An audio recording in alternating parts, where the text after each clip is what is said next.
Strawberries, a poem by Pernoste Dahl. The sun is white hot today, in the clearest of blue skies. It is not normal for spring here, normally so cool and lightly breezy. It blazes through my thin dress as I run for shelter in the garden, thinking hard to prevent thinking.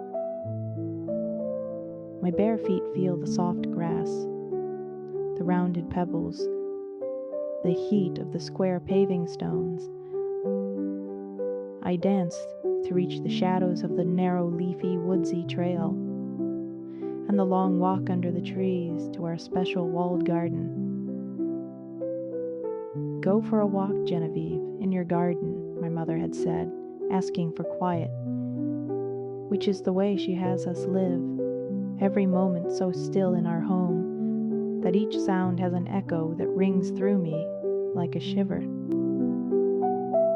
It's so unlike the garden, where sound flies over the vine-covered stone walls, into the trees and sky, without returning. Of course she knows I can't answer, for the gift of speech is not mine. My sister Gabriella is the same as me, and she asks me sometimes if Mother took our voices as babies, not to help us, but to quiet us, like she did all the family dogs. I tell her, of course, it couldn't be true.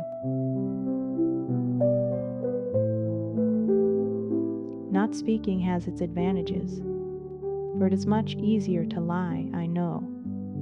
My clever fingers can never betray me with a sudden tremulous syllable under threat of suppressed tears. I have many, many secrets, I do. Nobody believes I could have them or have anything in my head at all. I'm quiet as a ghost. I don't exist. I rub the white scar on my throat. Soft now, smooth, barely to be seen. A little better than my sister's scar. I find solace and refuge in the garden, sitting on the cool grass in the shade, where I eat the plump red strawberries that tempt so deliciously from the leaves.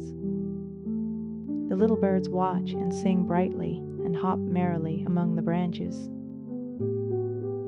If only he could be here, my fingers speak, allowed only in the sound of skin on skin, as fingers slide, hands combine, move apart.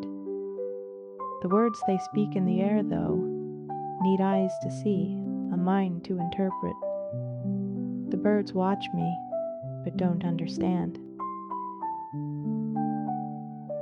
I wish I could sing too, a lovely soprano, rich and throaty with a subtle vibrato. I dream that I sing sometimes, that I have mastered wonderfully the coordination of breath and mouth, of throat and tongue, lips and teeth. It is marvelous to see such a thing, that incredible symphony of activity, the soundful, beautiful susurrus, and I must spy on the neighbor to watch everything of her mouth. He sings well too, my dearest love, and at times he sang softly into me, lips lightly, barely touching mine.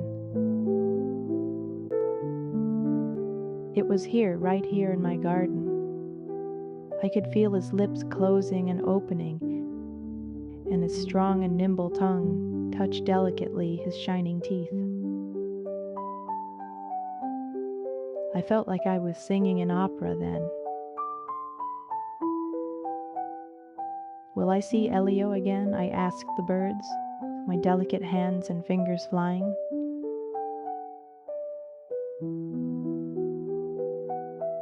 Silent is the only way I can cry. Quiet rivulets down my face. The taste of salt passing my lips. I turn for some silly reason, so the birds do not see me weep. My sister comes and we laugh, quiet with our mouths, loud with fingers. She comes to escape the tomb, the obsessive quiet of mother. You know you'll have to marry him, she tells me, the one mother picked. I nod, slow fingers saying, I know. Edward's a good man, I think, and I will live in a house with life and sound. I'll come to visit, she says, a lot. No, I say. You'll live with us forever. She smiles and hugs me, restrained at first, until I squeeze her tight and her tears come. As we're leaving, my sister sees the paper lying on the ground among the strawberries. Shall I pick this up? She asks me, and I answer, let it be, it belongs here.